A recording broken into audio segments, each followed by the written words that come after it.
Or maybe you just give your things to recycle to the guild. I made all these swords. You just give it to the guild, let them recycle it. Yeah, and weld it into a throne. Where Scott sits on the throne and he's like, he's doing his best Cersei impersonation. Is that what you're saying? Yeah, are you saying Scott is Cersei? Is that what you're trying to say right now? Scott of the Corn is the knight of the Corn Knights Guild. He's the Mad King. He's the Mad King.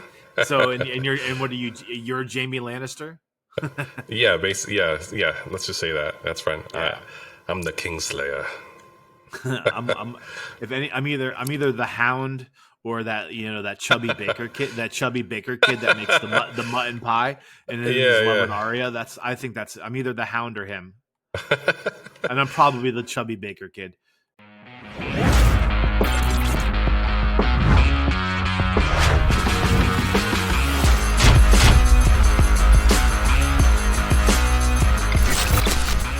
Welcome to Around the Corn, presented by the Knights Guild. Thanks for tuning in. Smash that like and subscription buttons. It's the best part of Eddie and I's day. If you've got wild theories or questions about the game, you know what to do. Throw them in the comments, and next week we will pretend we know what the hell we're talking about.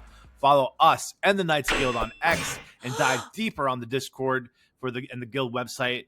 All the links you need are in the description. I am one of your hosts, Faux Hubris. As always, I am joined by the man who has never once feared a single Rift monster, my co-host, Eddie Z. How are you, my friend?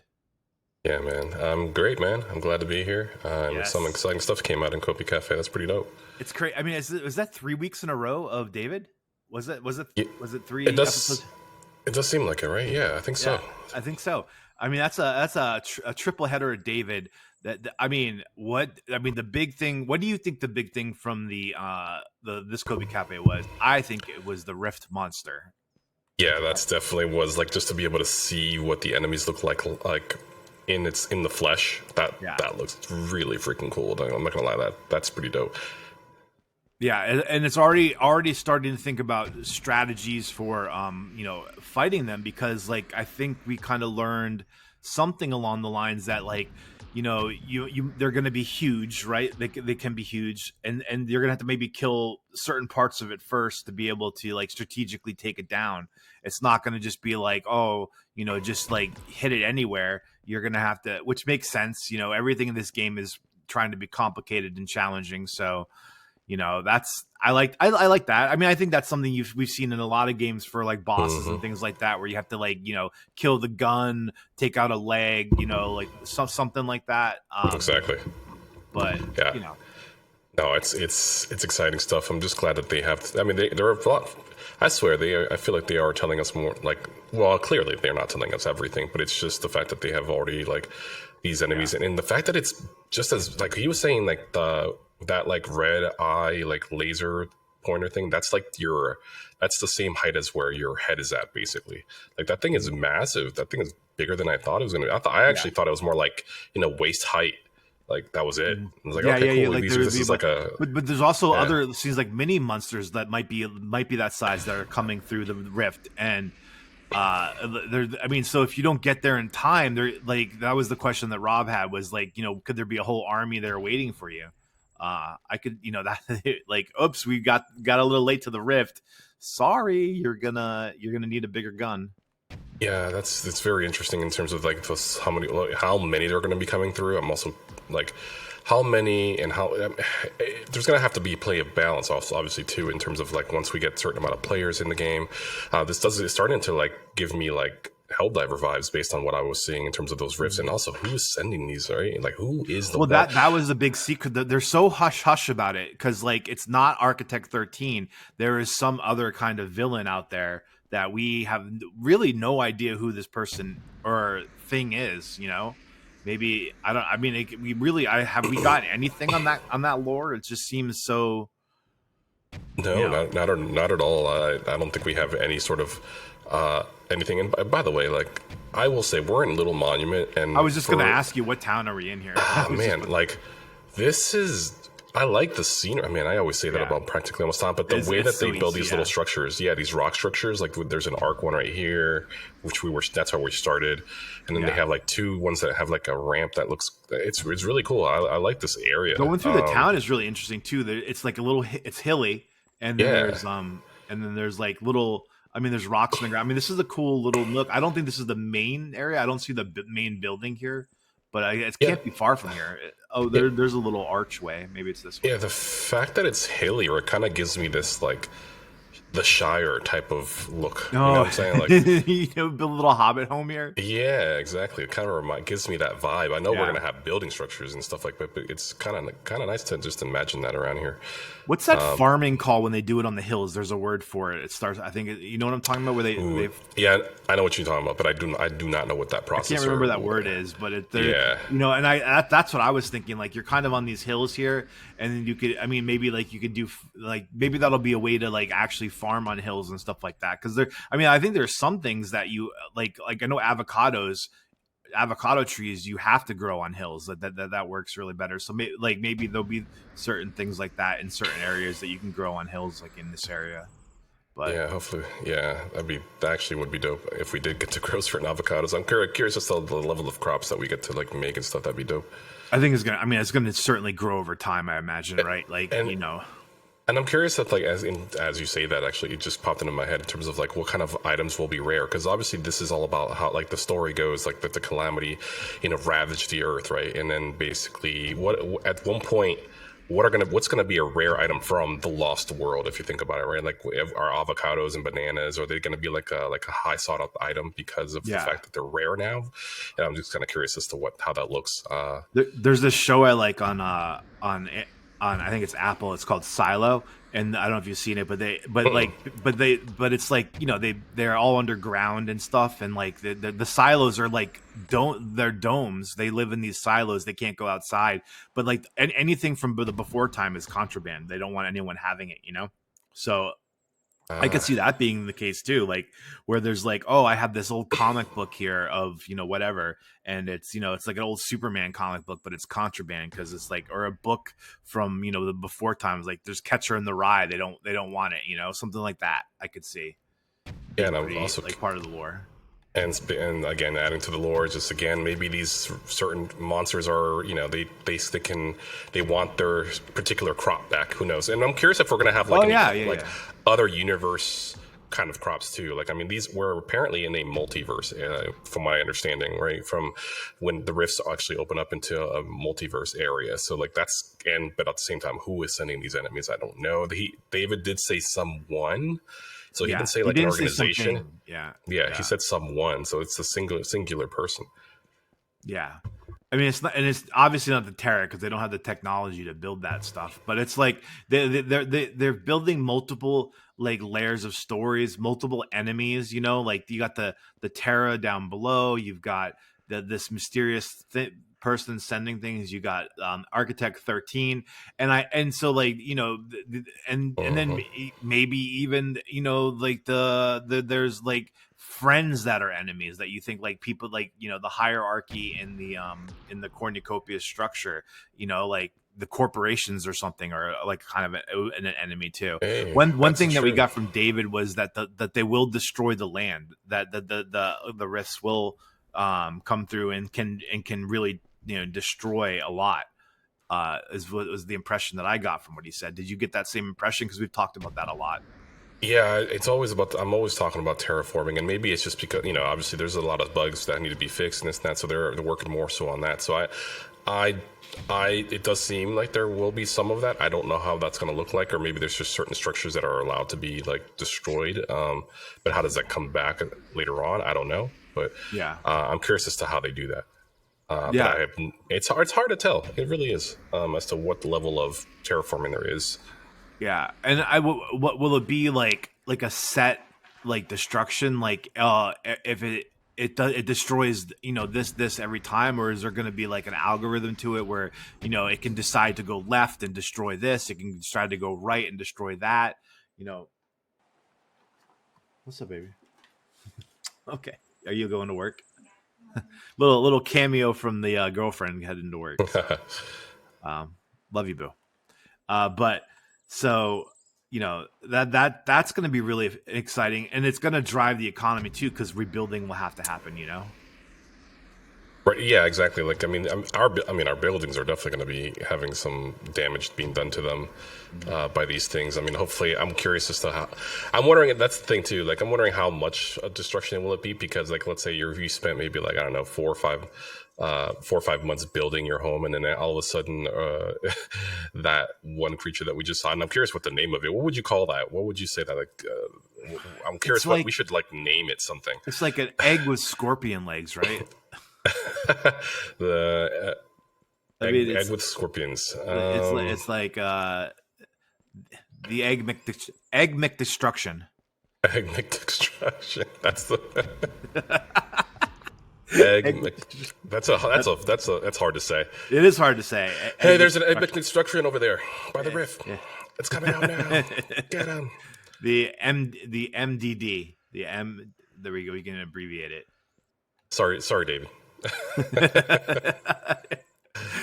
Yeah, I mean, I wanted to see that quantum duck though, the little duck that comes through, and it's just like it's this tiny little rubber ducky that just becomes like this ferocious destroying machine. So yeah, that's just, and keep in mind, that's just the one thing. I'm curious about these aerial ones that are going to be flying around. I expect like drone looking ones. Mm-hmm.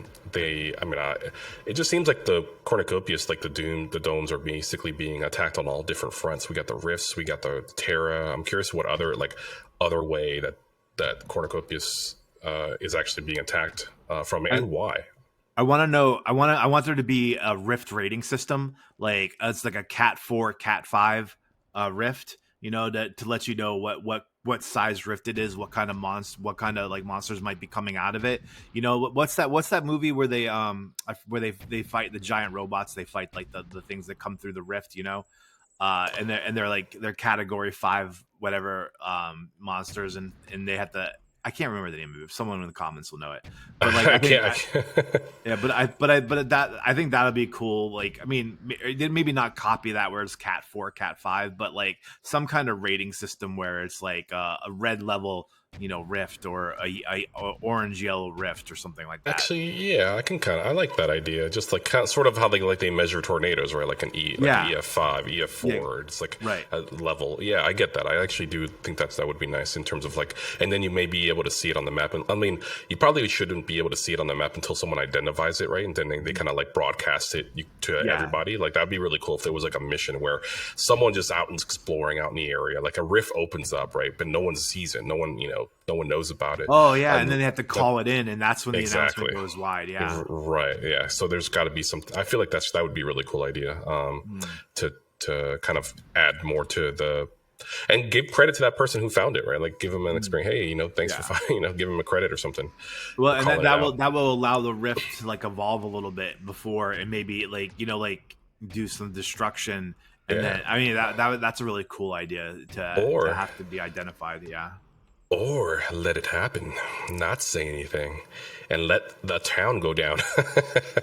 I wonder if that. So, like, if you're like in like if you're out exploring in a mafia, kind of controlled area, if that's even going to be possible, and you see a rift open up, would you call it in, or would you be like, here we go. Yeah, right. I know, right? Putting me in a spot here. Yeah, right.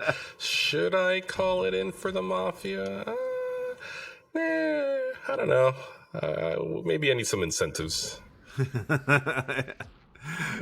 get like 10% of the loot drop. Yeah. Come check out where I'm at right now. This is a cool area. I'm in like a little almost dry riverbed. I feel like there's going to be something around here. Yeah, I don't think a mafia will handle extortion pretty well. If anything, I think the mafia right? I think the mafia would do the extortion. Exactly. It's like we extort you, mafia. The tables have turned. Yeah, this is a cool little area here, like in this like kind of ravine that I'm in.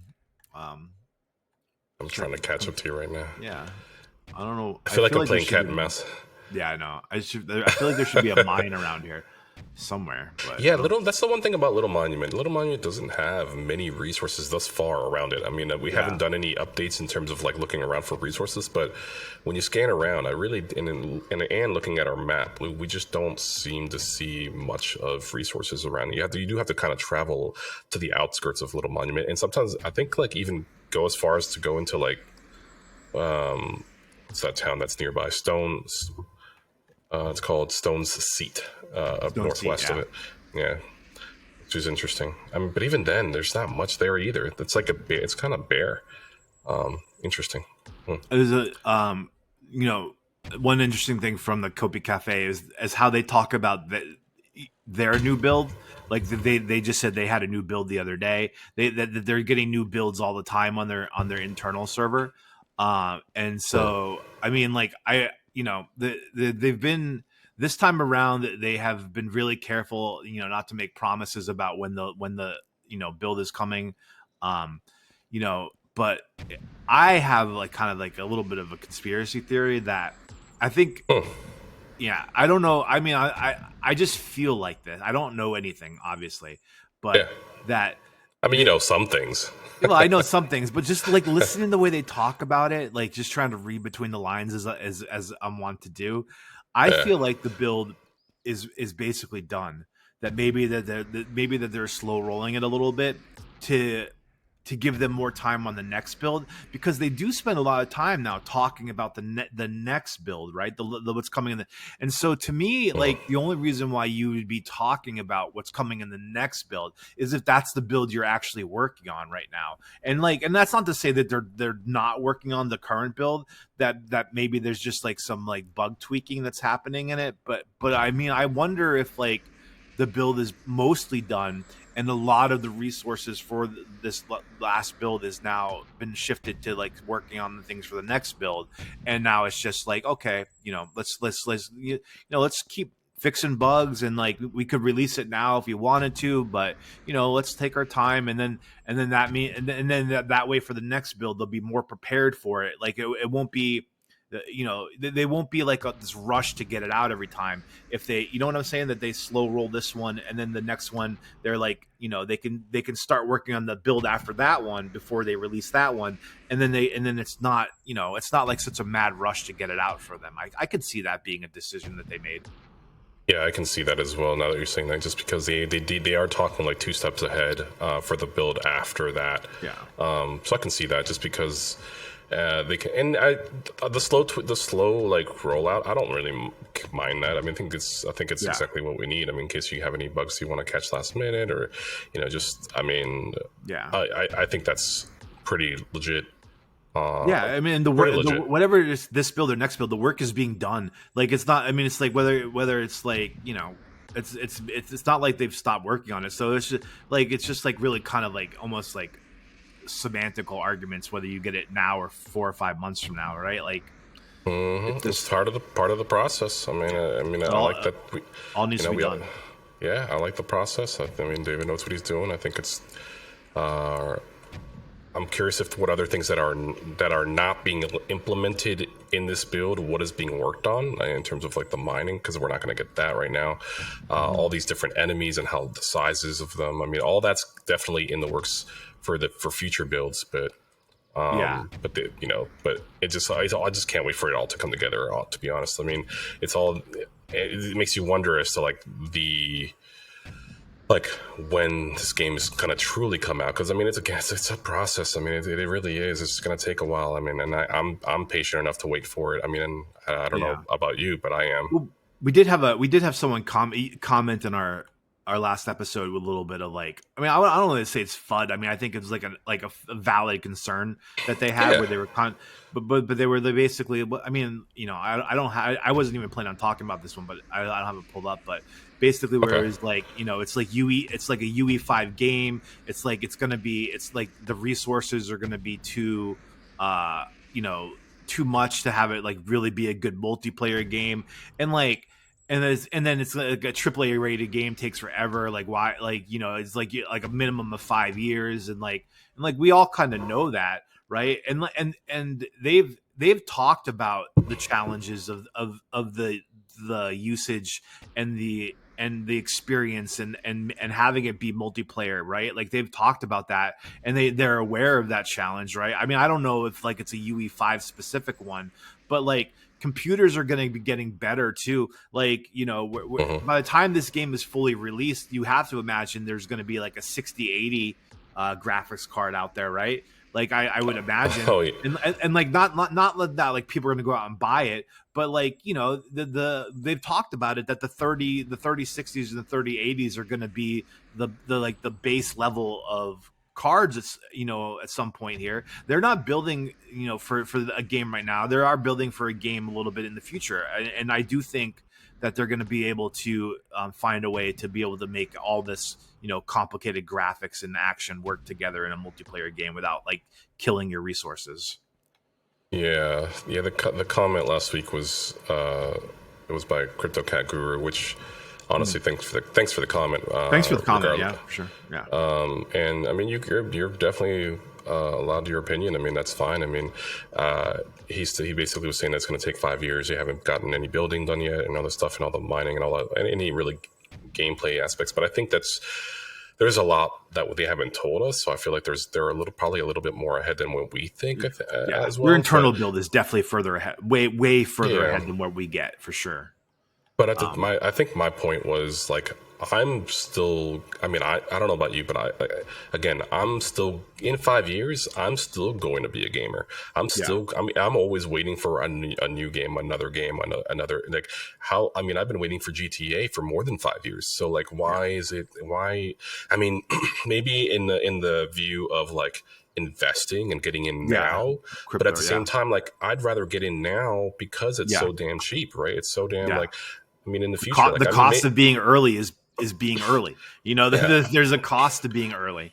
I mean, like to say they haven't built. I mean, to say they haven't built anything. Like, I mean, come on. I mean, look at what we're looking at right now. I mean, you know, I don't know. I don't think he was saying that they haven't built anything. They haven't built any gameplay. But it wasn't like they promised us gameplay. They promised us to build the world, and they said there's not going to be a lot to do. They've tried to give us things to do. You know, they've given us racing and holo caches and the area run, and now they're going to like but like. Also, every time they give us something like that, that does zap resources from them to keep working on the game. So like, you know, I don't fault them for not giving us a game yet. I think the game is coming in 2 builds. Like there's going to be game in 2 builds, and that's for not 5 years. That might be 5 or 6 months. You know. Yeah, and honestly, like I mean, I feel like this is still technically a game. I'm able to race. I'm able to, fly around and do things and explore and do and do stuff like that. I mean, yeah, it's more of a simulation at this point right now, like The Sims or something. But this game is slowly coming to life, and I'm seeing it. I'm starting to see more and more. With the gunfighting, I mean, the guns coming out and combat coming out. I think we're gonna be pleasantly surprised. And honestly, like I'm also started trying to think of it as like, what if like Cornucopias, wasn't building in the public eye? All of a sudden in 2030, this massive game came out. Where the hell was this game coming out from? Right. And this goes for people who aren't even aware of this game right now, because, we probably have at max about 30,000 people that know about Cornucopias. And I'm just saying that just based on how many people have COPI in their wallets. Like this is like, and fun fact that the COPI token is the 3rd most highest held token on the Cardano blockchain. Well, but that's the Cardano only. So Cardano only. Yes. There's like another 15,000 on BNB. I mean, you assume there's some overlap in wallets between BNB and Base and all that. But like I could see it being 50,000 people have bought COPI. Yeah.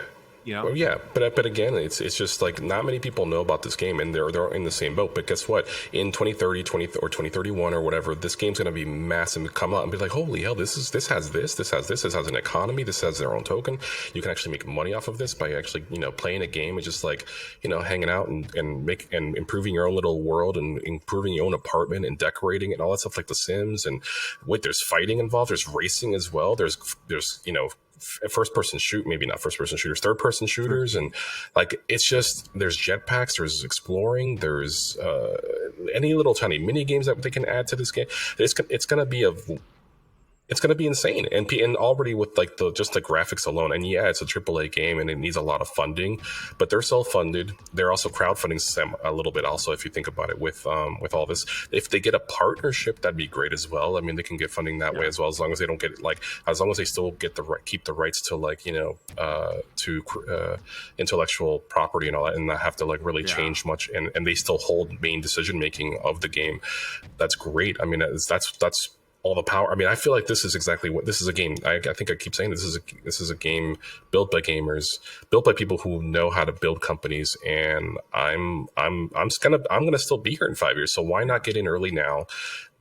And because I like, especially with these guns and these vehicles, even, people are like, oh my God, especially for that one person who maybe has like 100 GTIs, you never know, man. Like that might actually be a very profitable thing in the end. You just don't know. It's very, like, I can speculate, but I can also speculate on the opposite end, right? I mean, it could be that nothing, you don't really recover your money off of this as well. At the same time, I have to be realistic as well as on that as well. And people have to be educated and also kind of slapped back to reality that this could happen. I mean, anything could happen, but I'm very more glass half full than I am half glass empty.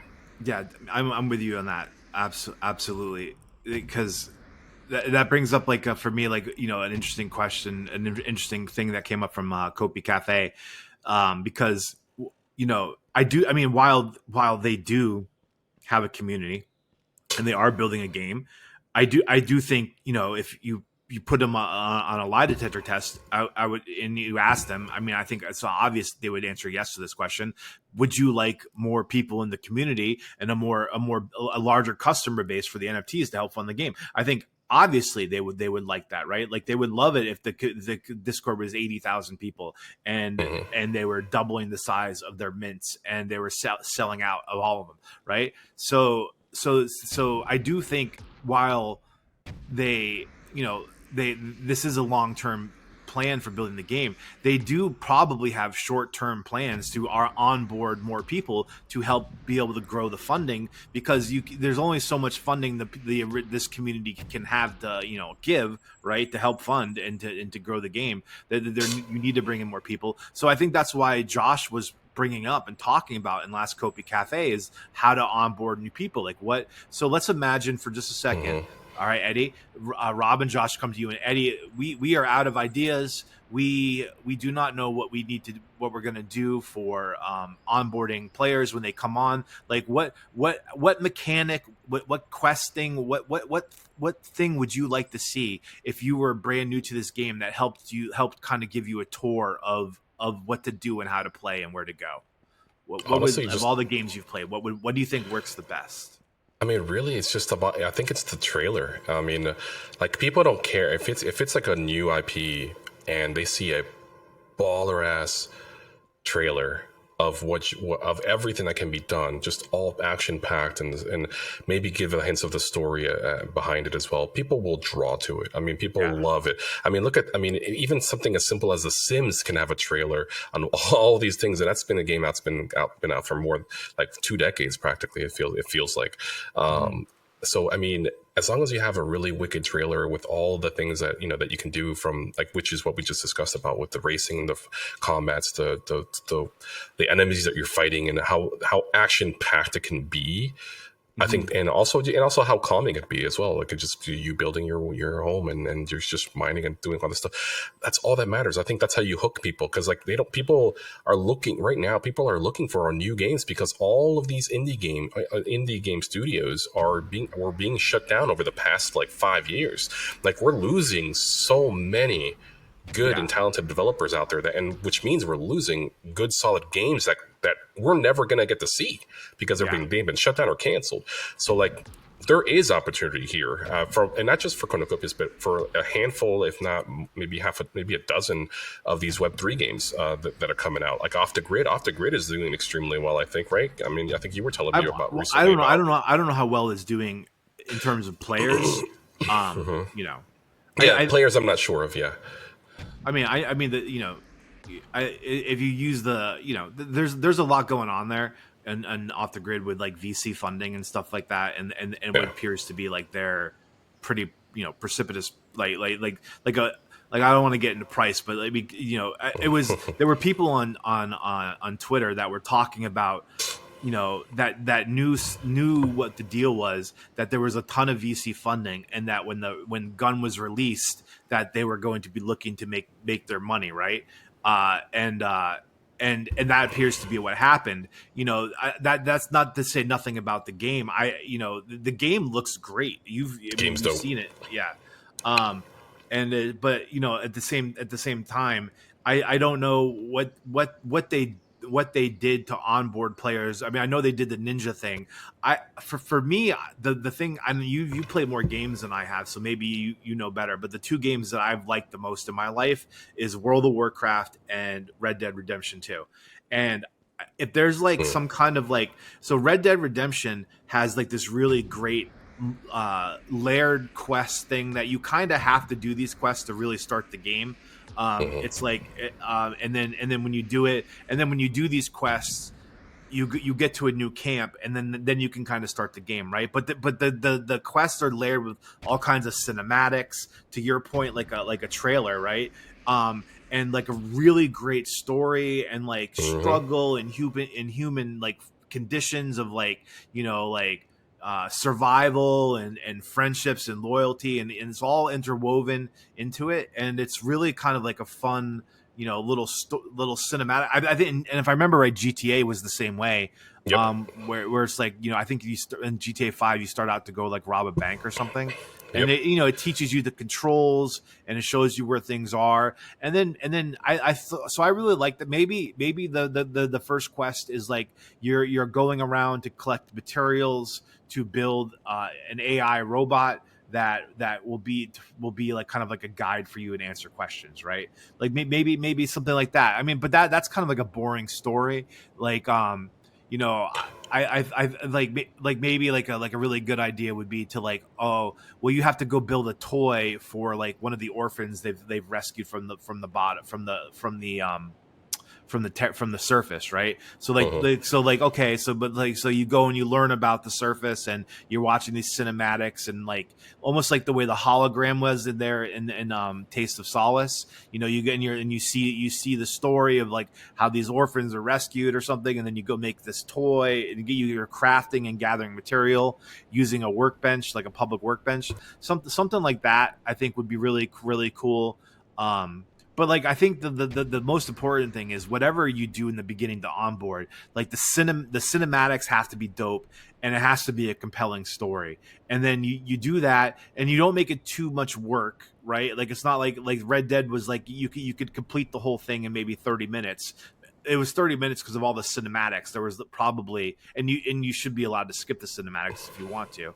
But I would say that would be my way of onboarding, is something like Red Dead did in its opening quest line, or the same way World of Warcraft was. You had to go around and collect the quests, and or something like that, where it's a really good story, and it also teaches you how to play the game. Yeah, because I mean, clearly one thing with GTA, right? When we saw the GTA trailer back like almost like more than a year ago, and like everybody was all hyped, and obviously everybody already knows that IP, and so they already know what to expect. But the main thing I think everybody was taking out of it was the graphics, was how clean and how crisp and how realistic it looks like Florida. It's just like that's what everybody like really got onto, because everybody knows what you can do in there in terms of like what to expect. But it's all up. So when I start looking at like brand new games, I'm really focused on the graphics. I mean, that's just like, if I see, I mean, if it depends, I mean, the graphics doesn't necessarily mean gonna make or break the game, because I mean, I look at Pal World and it's like, it's a lot less detailed than other games. But I think of games like a game, I'm throwing out random games here, but like Small Land, that's a really good game that recently came out, I believe, that's been in development over the past few years, but it was like on early access for a while. You can like, you're like a small little person, think of like Honey, I Shrunk the Kids type of deal, but you're like in a massive forest, and you're riding like stuff like dragonflies and grasshoppers jumping around everywhere. It's a lot of fun. I'm not gonna lie, that game is a lot of, and you're using like different like materials to build your own home. Same thing with a game called Grounded. That same game took about maybe like 4 or 5 years to build. They gave you early access on Xbox Game Pass. The graphics are nice and clean, but that game is so much fun. If there's anybody out there that really enjoys Cornucopias, I highly recommend you play Grounded or Small Land. Those are really two games that I think you can probably like look into and seeing as to where I see this game going, because I had a lot of fun, a lot of hours playing into those games. Some of it was just building. I was just building like stuff like skyscrapers. I was actually building like tall towers where I can create a zip line to get to another location, because travel was a thing, right? It's versus instead of traveling, walking across the entire map, dealing with fighting off beetles and fighting off spiders. I actually would just zip line from one location to another. And me and my friends we all like four of us got together and kind of had a common bond of building the tallest structure you can in this building. We were actually trying to break the game. Actually, it was a lot of fun, and we've had some struggles. All these things that if you were building a tall structure and you chopped off one pop location at the very middle of it, the entire structure would fall down. It was chaotic. It was a lot of fun though. But in terms of like what people are looking for, I think it's just what can you do? What makes this game fun? What's that? What did I say? Like 2 podcasts ago, it's like you have to have your gimmick, right? Yeah. Like I was thinking about what's your gimmick. Like sometimes like Assassin's Creed, it's all about stealth, and clearly. Call of Duty is all about fighting in first-person shooter, quick action, high action type of thing. So it's like it really just depends on what you're looking for in a game. Do you think this Red game Dead will and have Grand all of Theft it. is with a story? Red Dead and that's their gimmick is the story. See, that's the thing, and I'm glad you brought that up, because honestly, guess what? Grand Theft Rockstar took that game down because GTA Online was so much more profitable. It has nothing to do with the graphics. It has nothing to do with the fact that the story was. They just were like, hey, you know what? While this game is fantastic and phenomenal in every sort of way, and it's like a masterpiece, they actually shifted their resources because it was GTA Online was significantly more profitable than Red Dead Redemption 2 Online, and it's sad to say, because they're never gonna continue in supporting that platform ever again, which kind of sucks. I'm not gonna lie. It's really just like disheartening, but it doesn't have to be about the graphics. It has to be about how much fun it can be, and that's why GTA won over Red Dead Redemption. It's just there was so much more to do. I think it was because maybe GTA is a little bit slower, so maybe we have to have things that are a little bit more faster in this game. Like when we talk about traveling from one point A to point B, there has to be a little bit something, or something fun to do, not just riding a horse to get to one location to another, right? Yeah. And while it looks amazing and all that, and that's great, but to ride on a horse for maybe a good 10-15 minutes to get from point A to point B can only be so much fun to some degree on there. I guess I think they needed a little bit more gameplay, which they were probably working on, but of course they got cut short. So yeah, I mean, I was always surprised that Red Dead 2 Online wasn't as big as Grand Theft Online was, because I mean it's really. I mean, in a lot of ways, Red Dead is Wild West Grand Theft Auto, right? Like, I mean, basically, and so, like, maybe it's a cultural thing, like people like the bang bang shoot 'em up cops and robbers better than like wild west cops and robbers. But like, I think I mean, what made Red Dead so good, I mean, even better than like Grand Theft was the cinematics, what was the cutscenes, and all that you could the story of Arthur, and what actually I think made Red Dead even better than Grand Theft Auto was the way that the decisions you made would affect your character. Where, like, have you ever seen that before, where like if Arthur is like lives a life of crime, by the time he's old age, he's like an old wretched man, pockmarked and ugly, and if he lived a good happy life, like a good like doing good, he's like this clean older man, healthy, well. So and I think maybe that you're right, that's just that kind of like nuance and takes a lot of time. Maybe it doesn't lend itself to Red Dead Online, but I had a lot of fun with games like that, though. I mean, one game that, as you said, that comes to my mind was Fable. I'm not sure if you ever played that game, but it was very like much on your character starts to develop like its look would change. It started growing horns if you started doing bad things like killing people, making the wrong decisions in the story. Like it was actually really dark, but you could also become the good guy as well. So because at the same time, a lot of people like with games, right? They want to do things that they can't do in real life, right? I will say this. I mean, I'm not gonna lie. I would be driving in GTA and I would be like, oh, there's a group of pedestrians, and I just run them over with a car. Right? Down, right? I mean, right, you could rob a hooker, right? Like you don't do that in real life, but yeah, I mean, like, so, I'm showing my sadistic side, just like David on watching people. He was like, I want to watch some people drown. I was like, okay, well, great. That's right. You did say that. Yeah.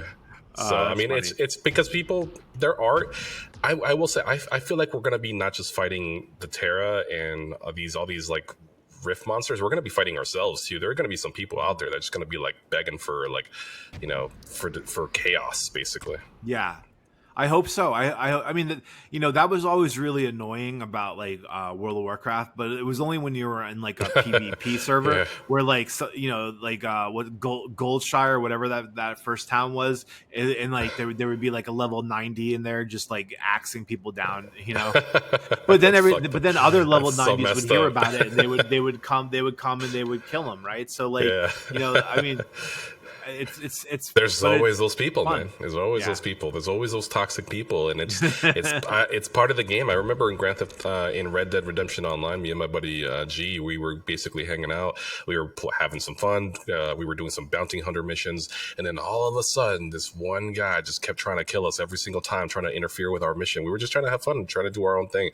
No matter how far we galloped away, like he would just follow us, and eventually we would just start another gunfight again and again and again. I was just like, oh, come on, man. I feel like I'm not supposed to be where I'm at. Why does it feel I used that way? to do that. I used to do that in Battlefield 2 on hardcore, where I would just like when we would spawn, I would sometimes just shoot a teammate in the back of the head and be like, and then they would spend the rest of the match, looking for me to take me down. So it's just you're right. You can causing chaos is fun. The other thing I wanted to get into, Eddie, this week, this episode, is I want to talk more about the crafting, because we did get like a little bit more insight into it, and I was kind of excited about it. It's funny that they brought up the failure rate, because I was, between last COPI Café and this COPI Café, I had wondered about failure rates for crafting, and if like maybe when you try to craft something and it fails, you lose like 50% of the materials that you were trying to craft with, like if you're trying to craft things that are like outside your depth, maybe you have like a 10% chance of crafting it. So like, you have, but if you do craft it, then you gain like a bunch of experience, right? Like you're going to have to make those calculations and decide how you want to do it. Or if you do the same easy things over and over again, you grow it slowly, you might have to buy a ton of material. So there's going to be like, some kind of weird balance there. But I was kind of glad that there is going to be that. The one thing that surprised me, and I didn't even think about this, is that things won't be crafted right away sometimes. Like maybe like the easy things will be, but things that take harder, longer, they'll be crafted in stages maybe, or that you'll be like, you start the crafting and it takes you 8 hours to do it. So yeah, I do think I would want to have some sort of realism to it. So while I do think that it's awesome that we don't lose like items in certain games, I do think that there should be some things. I mean, not every like if you build a wall and you tore that down, like, and it cost you 10 wood to create that wall or whatever, drywall to create that, I don't think you should get all 10 back. I mean, because some of it might be broken, some of it might be brittle, some of it maybe you can't reuse because you cut it in a certain way. So I would be okay with like a 10% drop off on it, just because there has to be a cost and to motivate people to keep going and go back out there and go grab more resources, because it has to be a little bit realistic. I don't think we should lose everything or 50%. Right, yeah, I think that's just too much.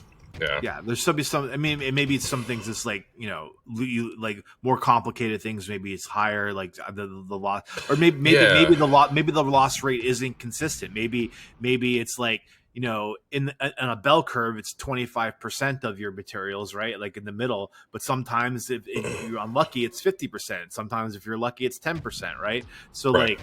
like, I could see that being cool too, like some kind of like Yeah, yeah, chance. and even for like stuff like as a blacksmith, like if let's say you have like, because one of the things that I think we're gonna have a problem with is like there are gonna be so many of these like in-game currency. Like I'm gonna just use a sword as an example. In-game currency sword. There's going to be so many that are going to be probably at those low level, right? It's going to be like level 7, right? Your level 7 sword that you probably used it for the tutorial of fighting a monster in a cave, and then you never use it again, right? You're just going to have a Break bunch of it those. down for recycling. Yeah, you would want to break it down. Like maybe at that point, for breaking that down, that sword, do you get 100%, or should you lose some resources out, like 50% off of that, or can you even break it down at all? Yeah. I mean, I would assume that you should be able to, but I don't think you should be able to get. At that point, I don't think you should be able to get 100% of your resources back, even No, definitely though not. I don't know. It's because I mean, I'm not a blacksmith, but I guess if you do weld something down, you technically do keep it, almost all of it back, right? I'm assuming. I'm not sure if there's No, any sort of I mean, I guess like if you're a blacksmith, like you can you could melt it down, or you could right. use it like break it into pieces and use it, and then re-weld them together, and then so Right. like I mean I do think, but I mean at some point it's like it would add like a huge level of complexity to Yeah. like make it like resource dependent. Like what would you only get like 30% of your wood back, metal you get, but I don't know how hard that would be. I mean, to be more realistic, you should probably think about each material, like like okay, this is fabric, like if you cut it up and use it, you can only so much of that. Like if you make a shirt, there's only so much of that fabric you're going to be able to use again in the future. You probably can't make another shirt out of it.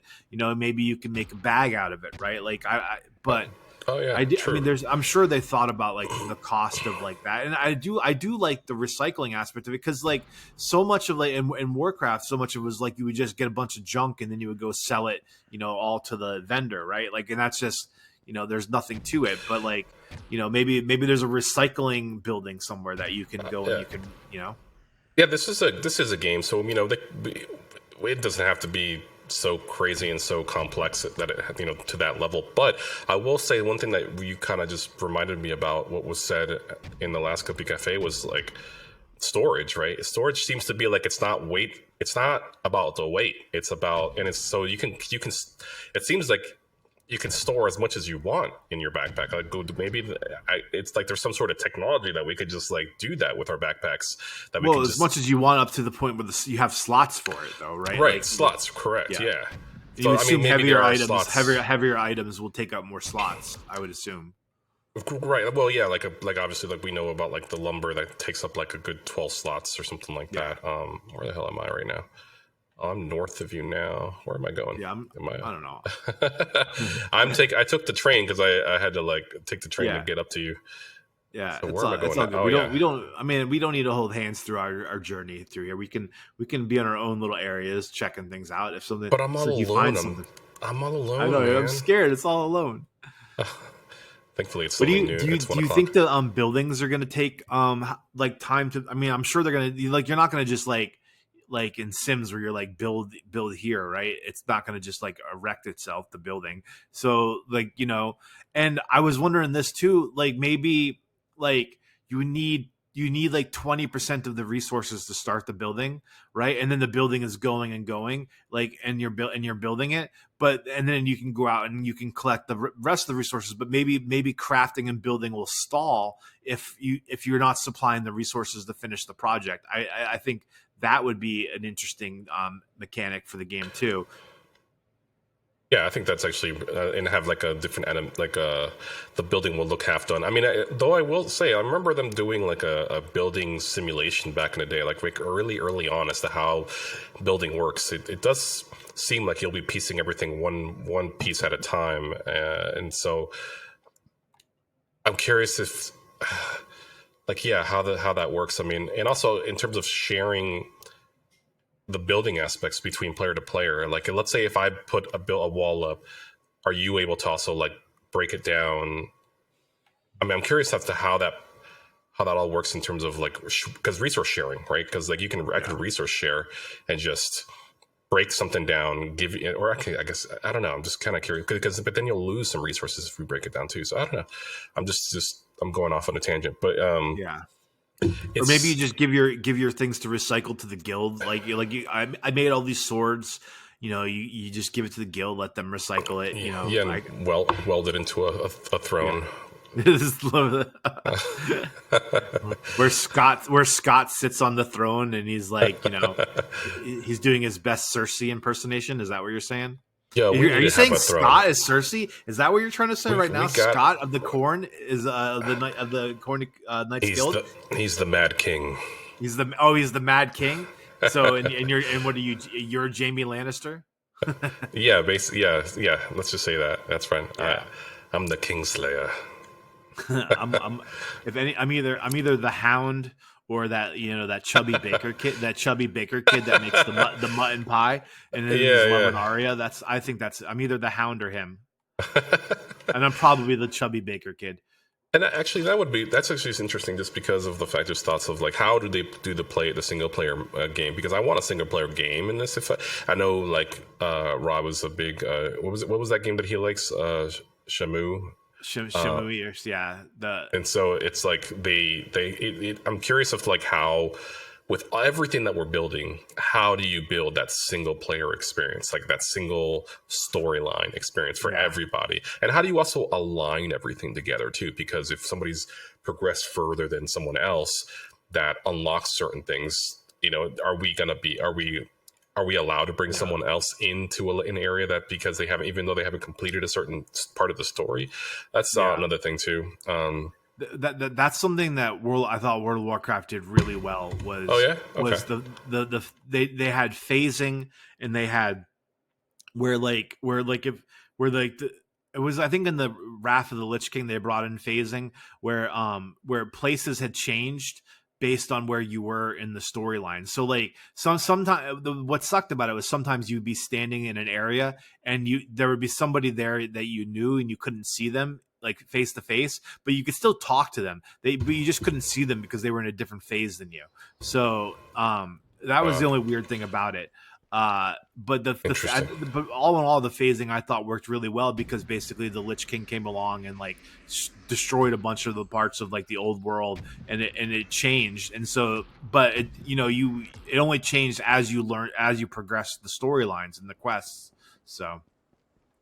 Yeah, I mean, I guess it's just I mean, we're far away from that. I know we're definitely speculating a lot, but I just want for this game to be, make it big, get notoriety, get an influx of cash, and just start hiring more people just to do all the nitty gritty stuff, right? And then and get more motion capture suits to add more animation, more stuff, be able to handle everything much more, and then it's really going to be funded like a AAA game at that point. We just need to get the name out there, and just because the work that they're doing is impressive. I mean, I don't think it should be unnoticed, and I think more gamers should like realize that this is happening because of the gaming industry and how things are. I mean, again, it's right now. I feel like the gaming industry is in shambles. Even though Assassin's Creed Shadows is doing okay, and it's like kind of semi-broken in certain, but people love the game and like to play it. And even with its flaws, people are like, yeah, it's still fun. I mean, yeah, there's the politics behind it, but at the same time, we gamers just want to have fun. They don't care about the politics. Gaming needs Cornucopias so bad because, yes. They need it to be successful, because it'll open up the door for independent gamers again. If the node tech works, like we hope it will. All we have is the file node right now, but if that works and allows smaller developers to build in in the way that they build, you want to build a game, and okay, here's a dome, and build a part of your game just in this dome, and then if it works, then okay, then we'll expand it, right? And you could build a really small game in here, and it's then I'm gonna let it get a bit bigger, so I'm gonna get another dome, and I'm gonna do that. But most importantly, the problem is in gaming is this venture capitalist mentality. Like whether it's actual venture capitalists that are funding Star Atlas, and then who knows where that funding is now, or the way it worked with Gun, like the venture capitalist money is this thing that you maybe it's like that shiny thing that you're like, this is going to help, but like the cost of VC money and what it does to a project is just so toxic. I 100% agree, man, and that's I want to put the game in the gamer's hands as much as possible with a little bit of centralization, because I mean this is technically their game; they can do whatever they want. Sure. One of the things that I don't want to happen also is for the team to get lost in all the feedback, right? And too much, because they have their own vision. I think they should stick to it. Yeah, like I mean, I know we talk about all these different things in terms of like one thing that like where we want like a level like a skill level to be able to be to go, like how I was saying, like if you get to where it goes back down. I mean, yeah, that's a great idea, but it doesn't necessarily mean they should take it. Right. I want them to make their own decisions, because it's going to be their game, and that's it. But like if there is some overwhelming feedback on why, because that actually has happened to certain games in the past as well, where they're just like they let the crowd kind of like give them all the feedback, and then they do all these things, and then it makes the game worse. So it's like it's not just because it's a good idea doesn't necessarily mean it should be implemented. It's a great suggestion, and they just got to make sure that they don't ruin the game by adding something that they thought was cool, and then they just kind of tank. I think suggestions should only be taken if it fits their vision, for sure. Correct. Right? Like when we make that suggestion of like, oh, skills should atrophy, that should only, like, if you like that idea, you should only do it if it's not gonna screw your game up, right? Like if it's easy to do, and B, only if it fits your vision, right? Because at the end of the day, like you and I aren't gonna not play this game because like I haven't built anything in a month. Our skills haven't atrophied, right? But when there's like consensus, right? Like kind of like, well, Rumble Ball is really boring and no one's playing it. It's not, you can't control where the ball goes and stuff like that. Then you're like, okay, let's work on combat. Let's work on these other things, right? Like people do seem to like the holo caches. Let's do more of that, right? Like that's the kind of feedback I think you have to pay attention to, is when everyone's like, nah, I don't want that. When like 90% of the people are like, I don't think so, right? Eddie, this week again we've gotten questions again, which we love. We appreciate the comments and the questions. So I'm going to start with Photoshopaholics. This is one we don't really talk about. We have mentioned it, but we don't really get into details. Hey guys, great episode. What kind of GPUs do you use? Maybe you could discuss that a bit. Now, I think you and I both went out specifically and got 40. I don't remember now. Is it a 4060 or 4080? I remember it was 4080 because I was trying to decide if I wanted to do the 4090 or not, and I was like, I guess I got the 4080. I think you did the same thing. Yep, I got the 4080 thing, which thankfully I did, because I heard there was a bunch of 4090 issues with the power cord, the power connector, and the 4090s catching on fire. So I'm thankful for that. But yeah, I have the 4080 graphics card. I think it's a white version, so it's like an Aero model from RTX, an RTX 4080. And I went out and bought it, and then I bought this really great computer, and then we started the podcast, and then I realized I had a motherboard issue. I had to send it back and get it fixed. So I've played this game on my 1060 and my 4080.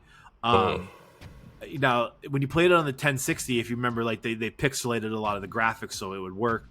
But like you and I, we use the 4080, and we use OBS, and we use a podcast website to record our faces, right? So we're playing the game right now. We're recording with OBS, and we're recording through Podcastle, and then we put all these images together in an editing software.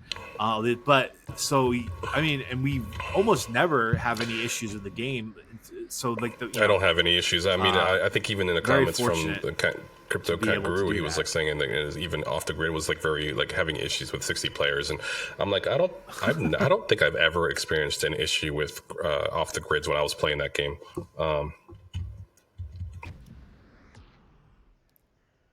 And I lost you. Yeah, and I'm gonna keep that in because as I was saying, we never have any issues with this. I disconnected from the internet, and then I never have issues. Doo-doo. we never have Where problems. did And where then did all you? of a sudden, I disconnected from the. I was like, wait, what is happening It's here? like Because it's like I was, Faux, yeah. Faux, Faux.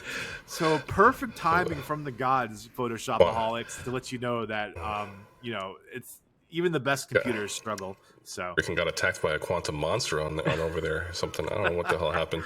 I was just floating in the air, and Uh, I was like not losing any charge on my jetpack, so that was great. But Yeah, I yeah, can't say I haven't had issues with. I mean, that's the PC. I feel like that's the PC life is having some yeah, issues here. There's always tech issues, audio issues. We, as you know, we always have issues like that, and yeah, camera issues and stuff like. It's like I remember specifically when I first set this whole thing up. I remember, and I even recorded it where I had 4 different games open. I had Halo, I yeah, had what were the games? Helldivers, I think it was. But I think Ground. I think I had 5 different games actually up at the same time, and running another program. So I was fine. I mean, CryptoCat Guru was basically commenting about that as well. That the off the grid has like issues with performance. I'm like, I don't think I've ever had an issue with performance in off the grid. But then again, I have an 80/40/80, so that's the yeah, only thing. Maybe I do have crashes here and there, but I also do think that's just because of the Intel Pentium chips that are defective, that are with the whole degradation that's been going on for the 2012 and the 2013, 2012, 2022 models yeah. and 2023 models, or 2023 and 2024 models, sorry, of the Intel chips that are having degradation issues apparently, where they heat up. And actually, but I think what's mitigating that a little bit is my AIO cooler that I use. Mm-hmm. So I think it's keeping it a lot cooler than what other AIOs can't keep certain Intel chips cooler. But I think I'm perfectly fine. I don't really have many issues. So, but Yeah, again, a lot of people will have to optimize their PCs or their system to enable and be able to handle everything that's going on. Because you have everything like syncing all the guns together when one person's firing to another from across the map, right? All the creatures, all the animals that are be out there, all the plant life, all the resources that are out here. It's a lot of information to go. But I do think that in theory that this game should be able to run just fine. I mean, because on the Cornucopias end, clearly they've done this whole node system to help, and where people can run servers and help run the game while at the same time using the centralized servers from like AWS to help back up and support the whenever we have downtime from any servers that are not actually active. But this game in theory should be okay on the Cornucopia side. What really would matter is more on the local user, the local player, right? It's gonna really determine. You're gonna have to want to maybe look like people do that for Marvel Rivals right now, where they want to bet the best performance and better frame rates by lowering their graphics on the game. They lower the resolution, they lower shadows, they tweak it so much just to make sure that they can get higher frames per second, and that's what people are going to have to do. I don't think there's going to be many issues, but only time will tell. yeah, And in time, technology is going to get even better, and we're going to figure it yeah. all out. But I think it's going to be fine. I think we have the tech, and it just needs to be implemented and optimized. The next question is from Mr. Taylor. He goes, if you look around the solaces, there are places with rocks and places without rocks. Some of the places with rocks can only be reached via jetpacks. These rocks look a little special, or at least different. Do you guys think there would be rocks just laying around on the ground to beat up? I mean, for sure, the people knew the value of the gold. There would be big chunks of it laying on the ground. And so I think what he's saying is like you come up to a rock, can you just like break it and then open it up and like see if there's anything inside of it? I don't think I think no, I don't think that's going to happen. But I do think there will be things everywhere, like there'll be plants that you can harvest and things like that. I think there'll be other things for you to be looking for on the ground. but and maybe even like for like quest items or like collection items, like there's like random like hidden spawn things like around everywhere, for you to find. But I think the rocks are kind of like just there and not really going to be managed to mess with unless you're a rift monster and you destroy it. What do you think, Eddie? Yeah, this early on, it's hard to tell what the plan is with when it comes to that. I mean, I can kind of see what he's talking about because there are times where when before the jetpacks, when like I specifically remember at what's that place called? Warden's Watch. Warden's Watch, yeah. Warden's Watch. There was like a mountain that you just can't scale. There's a you can see it. You can look up there. It looks like there's a some sort of rock structure up there, but you can't get up there. So maybe in the future there will be obviously now we can get up there, and I have been up there, but there's nothing really too special yet up there because again there's not much gameplay out there right now. But could there be a rare item or a rare boss that's up there? Maybe, yeah, of course. Yeah. Maybe if you don't have a jetpack, you're going to still be able to climb, and that's something that I think that they're going to be working on in terms of like adding a climbing element to mountains, because clearly, I mean, we look at all this mountain. I mean, I don't think everybody's going to have a jetpack to start, and they're going to have to make one or earn one. And I also am hoping that we at some point can get a grappling hook. I think like grappling hooks are. I don't think I've ever seen a game that has added a grappling hook to it and made the game worse. I think every single time a grappling hook is in a game, it's awesome. It's always like Batman uses a grappling hook. Link, Zelda has used a grappling hook. I think it's just a great addition to this type of game. So I think that's an idea that hopefully the team will adapt. Yeah, I could see I could see like on the adopt. I could see like on the top of the mountain though, like maybe there's like a mountain cat, right, that you're hunting, and you can't just fly up there with your jetpack. You're gonna scare it away, right? So you're gonna maybe you're gonna want to climb it and then try to find the things like that. I was wondering just as you were talking if that if the only place you're ever going to be able to do mining will be in a mine, like if you scale a mountain and could you find random nodes spawned throughout the world, like maybe really rare ones, or in like hard to reach locations, not just in the mine. Could there be like a special kind of ore that you only find on top of mountains as opposed to in deep underneath them? I that's something that's probably doable. I don't know if that's on the cards again, but yeah. It would be kind of nice if that was done, and the fact that maybe there's a challenge out there that where you can't, like, I think David had mentioned that you're going to be in a Terra tunnel where you don't need a jetpack. Well, that'd be great, because maybe if you go in there, you pull out a super rare resource because it's in that particular Terra, and you can't use a jetpack. You have to do it the hard way. I mean, that's just, and the fact that you have it, it's kind of like bragging rights, I mean, in the sense, because now you know that you actually got it. It's like that one thing where I think I hate to bring this up, but it's like I think there's a flower called the Edelweiss or something like that in Germany where people like climb the Alps or something, and then there's like a famous song about that too, right? It's like there's like a song. Yeah, and then there's a flower at the top of the mountain, and only like the most prestigious soldiers who've actually gone up there and gotten it have it. Right. So it's like something like that. So it's like it's like an honorable thing to have a particular thing. I think something like that would be really cool. I also do think that there should be indicators on people's like nameplates. Like right now we just have the generic black and white nameplates, but it'd be really cool if there are some like legacy type nameplates that you can have that kind of symbolizes certain things that you've accomplished. Games. Because it's all about bragging rights. Yeah. Like if you come across a random stranger, you kind of want to see their achievements, even if you're just passing by, you're like, oh damn, that guy has done everything. Holy hell! Like you want to be able to judge people and then be envious of people. That is the most important part of the game. Yeah, people want to be to have that notoriety and also have that the bragging rights, if you will, like just to, and if hey, you can bring people like, hey, can you help me out with my mission? You can call them out and be like, hey, I need some help. Eddie, I think that's a good place for us to end today's episode. But before we do, I would love to hear if you have any final thoughts about anything that we have not talked about, or anything we talked about that you want to just throw in there. Yeah, every now and again, I'm there just claiming my copy, my copy from the drip drops every single time. So every epic. So just make sure you go ahead and don't forget to claim those. That's if you don't claim those, they're gone. And then I think like with copy, if copy ever goes up, hey, that's some money you're leaving on the table. So Yeah, definitely. It's funny because today is a green day. So claim that copy. I have a hey, final thought of my own. I want to talk about the node pool that I started running. It's a private node pool. hey, As right now, it is going really well. I was like, man, I'm not getting any downloads. I like a little bit of downloads. I checked it yesterday, and I went from under 1 gig to like 6 gigs of downloads that I've contributed to.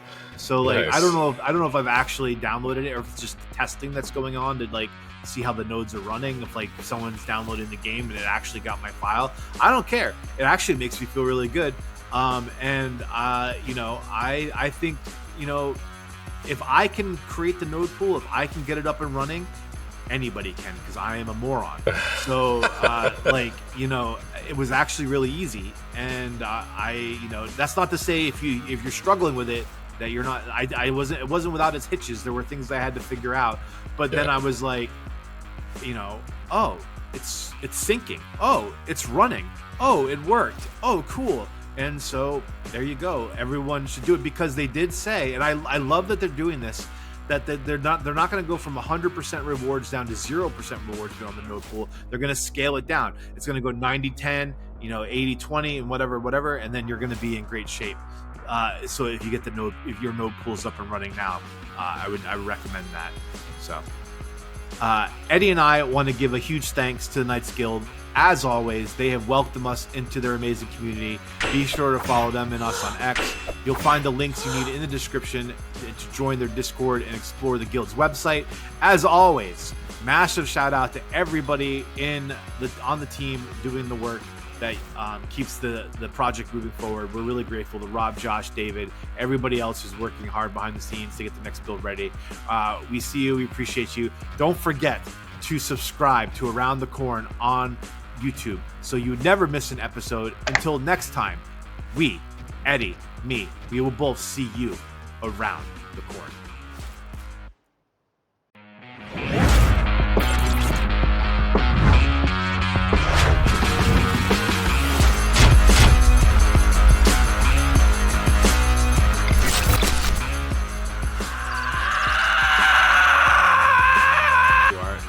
I'm in a massive video glitch. I'm. Yeah. But I mean, you want to reload? Well, I can't understand what I'm seeing here. Is the thing too, because I'm on the ground, but then above me there are mountains that are not there, and above me, which is interesting. Okay. I got it. It's like about 42 and a half minutes. Let me get out of here. Yeah. If I can. Can you fly? I was trying to find you. I don't know yet, because it's just because it's so deep down. Like I don't know how to. Like I don't have enough juice to get out of here. Is what it looks like.